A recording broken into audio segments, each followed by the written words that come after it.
duit dalam bank korang ataupun e-wallet korang tu sebenarnya tak wujud pun.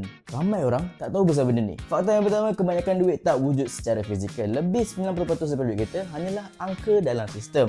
Bukan macam zaman dulu simpan duit kertas banyak-banyak. Contohnya korang buat loan kat bank, bank tak pinjam duit tu daripada orang lain, tapi dia akan cipta duit baru secara digital. Dan duit tu akan terus masuk pada bank korang. Sistem ini dipanggil sebagai fractional reserve banking. Fakta yang kedua, lagi banyak kita cakap duit, nilai duit tu akan jatuh. Sejak 2020, lebih daripada 40% daripada semua USD yang wujud baru je dicetak. Lagi banyak diorang cetak, lagi jatuhlah nilai duit tu. Bila nilai duit jatuh, harga barang akan naik gila-gila. Kalau tak ada orang kontrol, inilah orang panggil sebagai hyperinflation. Fakta yang ketiga, nilai duit akan turun setiap tahun. Contohnya kalau kita ada RM100 hari ni, kita boleh survive selama seminggu. Maybe dalam tahun depan, maybe boleh survive dalam masa 4 hari sahaja. Kalau korang simpan RM100 bawah bantal hari ni, maybe dalam masa 10 tahun nilai dia akan turun menjadi RM60 saja. Jadi kalau korang simpan secara konvensional, memang tak akan cukup. Nak elak duit makin susut, belajarlah lindungi duit korang dan gandakan duit seperti trading. Mulakan dengan modal serendah $5 di FBS dan klik link di bio untuk mula trading.